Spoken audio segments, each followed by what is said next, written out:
你也拦不住我了，多管闲事！妈，我说让你放手，走开！ Film diawali dengan seorang pramugari cantik yang putihnya kayak model iklan sabun. Dia bernama Qing Luh. Qing Luh yang terburu-buru karena take off pesawatnya sebentar lagi nggak memerhatikan jalan hingga akhirnya hampir tertabrak. Pria ganteng yang hampir menabraknya itu pun minta maaf. Dia malah memfoto wajah Qing Luh. Entah apa alasannya. 那差点撞了你啊！给个道歉的机会吧 ，sorry。 Setelah pesawatnya lepas landas, Qing Luh pun berbincang dengan sahabatnya yang sesama pramugari. Qing Luh mengungkapkan kalau dia mau resign sebagai pramugari dan berniat membuka usaha kafe angkringan. Sampai di satu momen ketika Qing Luh dan sahabatnya habis berbelanja, ia melihat ada nama kekasihnya Zheng Min yang tertulis di depan hotel mewah sebagai pengantin pria. Sang sahabat pun meyakinkan kalau setiap orang pasti namanya sama. Akan tetapi Qing Luh yang ingin memastikan akhirnya mencoba masuk ke hotel tersebut sambil mengingat kenangan manis dan beberapa janji yang dilontarkan oleh Zheng Min kekasihnya. Dan faktanya Zheng Min telah menikah dengan seorang wanita anak dari pengusaha kaya. Sudah tentu hal itu pun membuat hati Qing Luh benar-benar hancur. Ditemani gemercik hujan ala drama Korea, Qing Luh pun menangis. Nah, Zheng Min yang sadar Qing Luh datang langsung menghampirnya. Zheng Min lalu mengatakan kalau pernikahan ini hanya sekedar bisnis karena istrinya adalah anak dari pengusaha kaya. Ia meyakinkan kalau Qing Luh tetap cinta sejatinya. Setelah semua harta kekayaan sang istri jatuh kepadanya, maka ia akan menikahi Qing Luh.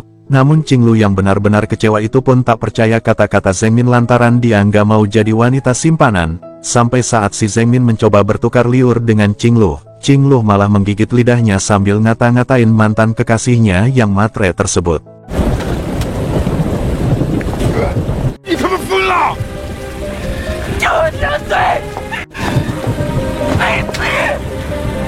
Akibat dari ditinggal nikah kekasih yang sangat dicintainya, Qing Luh benar-benar kehilangan harapan dan mencoba melompat dari gedung yang cukup tinggi. Sedangkan di bawah gedung puluhan polisi dan para warga sudah mencoba membujuk Qing Luh agar turun. Bahkan Nihya untuk mengantisipasi Qing Luh melompat sudah disiapkan matras jumbo yang terbuat dari balon karet. Nah, dari situlah ada si pria ganteng yang gak sengaja hampir nabrak Qing Luh tempo hari. Dia adalah Cheng Sun. Cheng Sun yang melihat ada orang ingin bundir pun mencoba menyelinap secara diam-diam dan masuk ke atap apartemen. Cheng Sun lalu mencoba membujuk Qing Luh namun tetap saja ia tetap ingin melompat, di mana Cheng Sun yang mencoba menolongnya akhirnya ikut terjatuh bersama dengan Qing Luh. 自己的事情让别人受到影响，是不是？你是，所以我现在跳下去，你。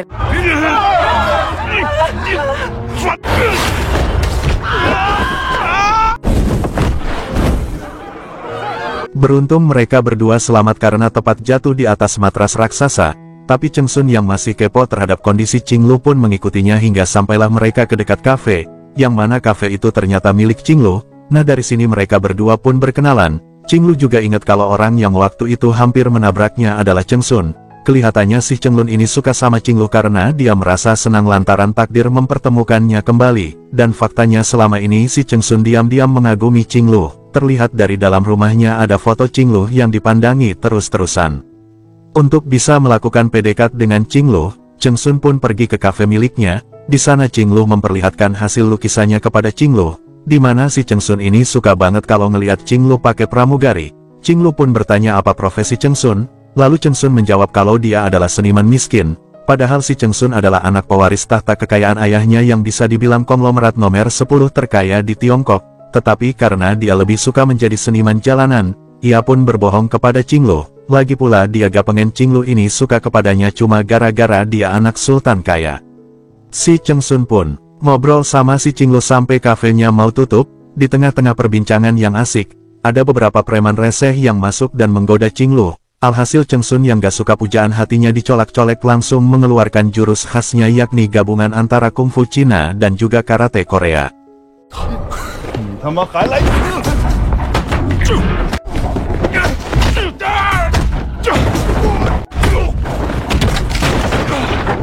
Saat Cheng Sun mulai terpojok dengan antek-antek preman, si Qing Luh yang berusaha membantu malah nggak sengaja menghempaskan botol wine hingga mengenai kepala Cheng Sun yang tepat membentur urat leher belakang sampai menyebabkan saraf oksipital tergeser atau istilah gampangnya pingsan. Hadeh niatnya pengen bantu malah jadi beban. Saat Cheng Sun tersadar, Qing Luh pun mentraktir Cheng Sun makan di angkringan. ia sangat berterima kasih Cheng Sun telah menolongnya, karena kalau nggak ada Cheng Sun mungkin para preman tersebut sudah macem-macem sama dia. Dan setelah makan di angkringan, Cheng Sun pun mengantarkan Qinglu pulang di tengah gerimis mengundang. Di sini si Cheng Sun pun minta nomor HP Qinglu, tapi lantaran dia gak bawa HP, nomor tersebut pun dicatat di tangannya. Dari raut wajah Qinglu kelihatannya dia mulai baper sama Cheng Sun. Namun sialnya ketika Cheng Sun pulang, nomor HP Qinglu hilang akibat tangannya basah karena kena air hujan. Di suatu momen ketika Cheng Sun lagi gabrut alias galau brutal karena pekerjaannya, Qinglu pun datang menemuinya. Cheng Sun pun curhat kalau dia lagi ada masalah dengan keuangan karena lukisan-lukisannya belum ada yang mau. Sekalinya ada yang tertarik pas mau deal malah berubah pikiran. Karena nggak tega dengan kondisi Cheng Sun, ia pun menawarkannya bekerja di kafe. Tanpa banyak bicara Cheng Sun menerima tawaran dari Qinglu. Nah dari sinilah kedekatan mereka mulai lengket, dari yang awalnya teman biasa akhirnya kini menjadi sepasang cemewew atau kekasih. 你用这个吧，这个可以在咖啡上画花。你知道为什么吗？跟画画有关的事情，你都做得比一般人好。 Malam harinya, untuk menambah uang jajan, Cheng Sun terlihat sedang berada di kerumunan pemuda yang sedang melakukan balap liar. Saat itu Cheng Sun yang lagi cari sambilan ditantang seseorang untuk balap mobil. Ia akan memberikan semua yang ada di kantongnya jika Cheng Sun menang. Namun jika Cheng Sun kalah dia harus berlari telanjang, tanpa banyak basa-basi karena Cheng Sun perlu uang buat beli rokok sama makan. Ia pun menerima tantangan tersebut. 麻烦你破费1万块钱，好歹让我打个车，输了你没损失。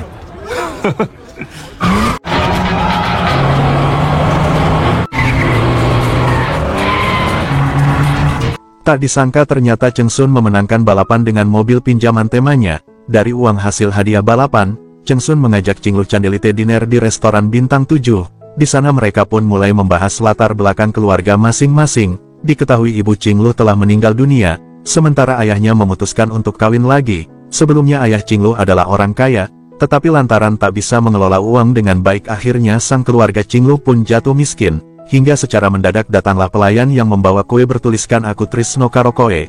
Cheng Sun pun terkejut karena dia merasa tidak memesan kue tersebut. Akhirnya Cheng Sun pun mengajak Qinglu segera kabur dari sana, di mana ternyata si pemilik kue pun datang marah-marah karena kue yang dia pesan untuk istrinya telah rusak. 什么惊喜啊？马上就知道这边。哎，这不是我的琴。怎么回事啊？ Gak berhenti sampai di situ, Cheng Sun kemudian mengajak Qinglu ke taman rekreasi untuk menciptakan kenangan indah. Sampai saat mereka berdua jalan di pinggir kota, tanpa sengaja Qinglu melirik sebuah cincin berlian. Sepertinya ingin sekali memiliki cincin tersebut, tapi karena harganya agak mahal ia pun mengurungkan niatnya. Cheng Sun pun kayaknya punya niatan pengen ngebiliin cincin itu, tapi karena harganya mahal dia pun gak jadi membelinya. Beberapa hari setelahnya, Cheng Sun yang lagi ngelukis wajah Qinglu, mendadak dihampiri oleh preman yang waktu itu bikin rusuh di kafe milik Qinglu. Kedatangannya yaitu ingin menantang Cheng Sun balapan. Taruhan ya sama kayak kemarin, kalau Cheng Sun kalah ia harus berjalan dari tempat balap mobil sampai ke kafe. Dan jika Cheng Sun datang malam ini, para preman itu mengancam akan mengacak-acak kafe Qinglu.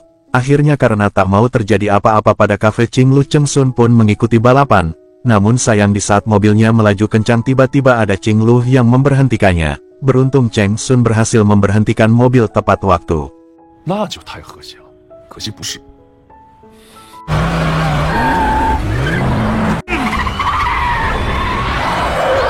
Qinglu pun marah-marah karena dia sangat tidak suka Cheng Sun mengikuti balap liar tersebut. Dengan raut kekecewaan Qinglu lalu pergi meninggalkan Cheng Sun. Nah lantaran sudah kalah, Cheng Sun pun menepati janjinya yaitu berjalan dari area balapan menuju kafe tanpa memakai sehelai benang pun di tubuhnya. Di hadapan banyaknya penonton Cheng Sun pun berlari menuju kafe dengan keadaan telanjang. Hingga saat dia sampai di kafe, Qinglu pun menyambutnya dengan penuh tawa dan memberikan sebuah kain kepadanya. Terlihat jelas di sini Qinglu masih marah karena Cheng Sun mengikuti taruhan. Apalagi ketika dia tahu bahwa Cheng Sun mengajaknya candlelight dinner kemarin menggunakan uang hasil taruhan. Qinglu nampaknya sedih lantaran dia dibohongi oleh Cheng Sun. Melihat sangat kekasih meneteskan air mata, Cheng Sun pun mengajak Qinglu ke rumahnya untuk melihat beberapa hasil lukisan dari cantiknya wajah Qinglu. Melihat lukisan indah, Qinglu pun meminta dilukis lagi. Dan ketika ingin dilukis, Cheng Sun sangat terkejut ketika Qinglu melepaskan semua pakaiannya. Sampai di saat selesai melukis, Cheng Sun pun menutup tubuh Qinglu dengan kain sambil memeluknya dari belakang. Di sini Qinglu minta maaf kalau dia berbohong kepada Cheng Sun, tapi karena Cheng Sun tak mengerti Qinglu berbohong apa, ia pun langsung bertukar liur dengan Qinglu hingga dilanjutkan melakukan pembuahan yang sangat amat syahdu.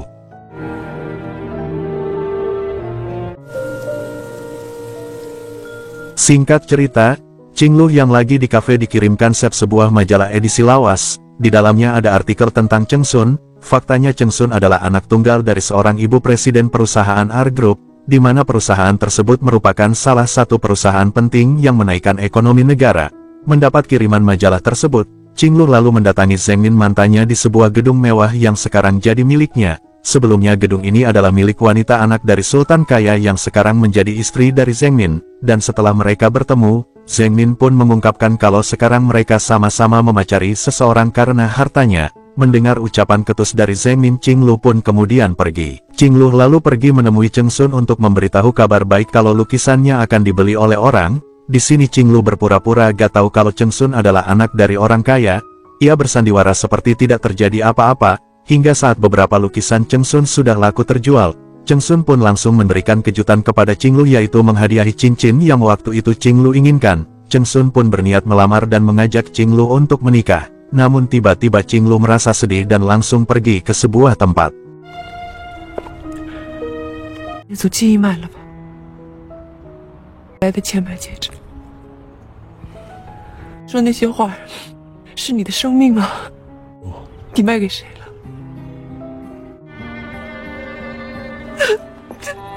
Ternyata Qinglu pergi ke tempat di mana ia ingin bundir di awal film tadi. Di sana ia berteriak meminta maaf seakan-akan telah berbuat salah kepada Cheng Sun. Dan setelahnya Qinglu pun menemui Cheng Sun untuk membicarakan beberapa hal, yakni ia ingin Cheng Sun mengakhiri hubungan mereka. Qinglu pun meminta agar Cheng Sun tidak menjual lukisan miliknya yang tersisa. Ia juga mengambil cincin yang diberikan Cheng Sun. Dan pada saat Cheng Sun bertanya mau dikemanakan cincin tersebut, Qinglu pun hanya diam saja. Faktanya si Qinglu memutuskan untuk kembali bersama mantannya Zheng Min. Tentu saja hal itu dipergoki Cheng Sun. Ia marah dan bertanya apa alasan dia memutuskan hubungannya dengan Cheng Sun. Qinglu lalu mengungkapkan kalau sekarang dia tak suka lagi dengan Cheng Sun. Ia juga mengatakan kalau sekarang ayahnya jatuh sakit jadi sedang butuh uang. Dengan cetus Qinglu berkata kalau dia gak mau hidup dengan pelukis miskin seperti Cheng Sun. Mendengar ucapan paling menyakitkan dari orang yang ia cintai, Cheng Sun pun hanya bisa menangis tersedak-sedak. 怎么又和他在一起了？ 那是我的事业。你以为贫穷是？也许别的女人愿意，根本没有人要。也是你帮我卖的花啊！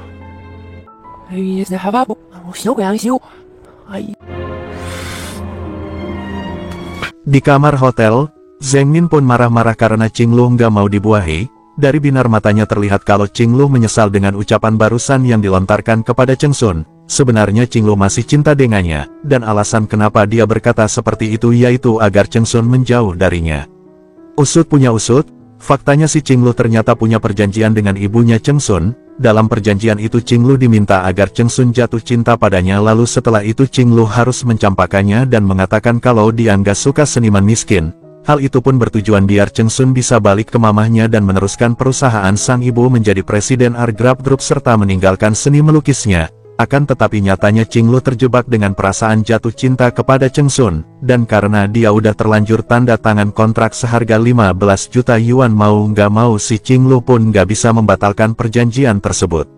Setelah kejadian tersebut, Qinglu pun jadi suka mabuk-mabukan lantaran depresi. Semua itu dilakukan ia karena menyesal telah menyakiti hati pria yang dicintainya Cheng Sun. Ia merasa tak ada pria yang mencintainya melebihi Cheng Sun. 知道我为什么难过吗？他这个人，看我偏偏催眠自己，男人，他徐晨旭对我这么好，这是我唯一。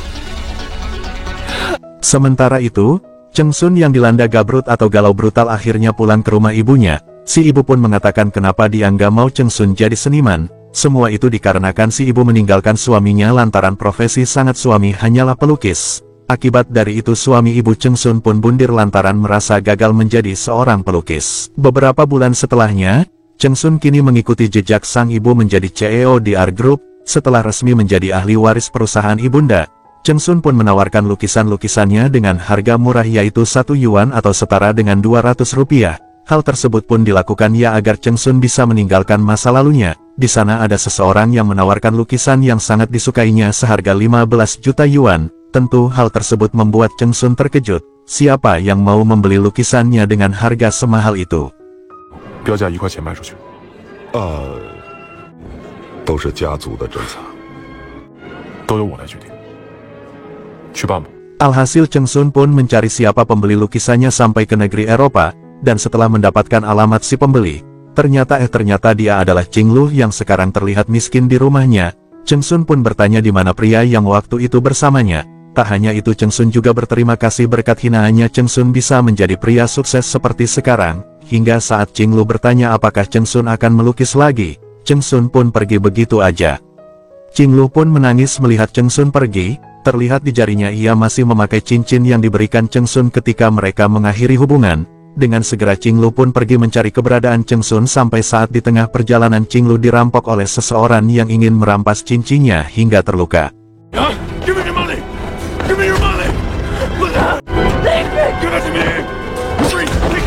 Begitupun dengan Cheng Sun, ia benar-benar menyesal menggertak Ching Lu sampai akhirnya ia kembali ke rumah Ching Lu, tapi sayangnya Ching Lu tidak ada. Spontan Cheng Sun pun langsung mencari keberadaan Ching Lu, hingga saat di perjalanan Ching Lu yang melihat mobil Cheng Sun pun mencoba menghentikan ia, tapi naas Cheng Sun yang tak tahu nggak sengaja menabrak Ching Lu sampai membuatnya terpelanting ke udara.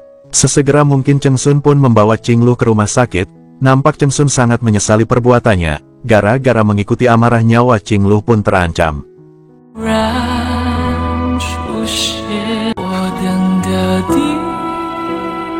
Akibat insiden tersebut, Cheng Sun pun mendatangi ibunya. Di sana Cheng Sun mengatakan kalau dia ingin mengembalikan semua warisannya. Cheng Sun pun sekarang mengetahui kalau perpisahan ia dengan Ching Lu itu gara-gara sandiwara si ibu. Meskipun si ibu menolak, tapi si Cheng Sun tetap kekeh dan pergi meninggalkan semua hartanya. Beberapa saat setelahnya ternyata Ching Lu masih hidup dan tinggal di Vienna, Austria. Terlihat bahwa Cheng Sun melamar Ching Lu untuk kedua kalinya, dan kali ini Ching Lu mau menerimanya menjadi suami sehidup semati. Akhirnya Cheng Sun lebih memilih hidup bahagia dengan cintanya Ching Lu dibanding tersiksa dengan harta dari orang tuanya. Dan film pun habis.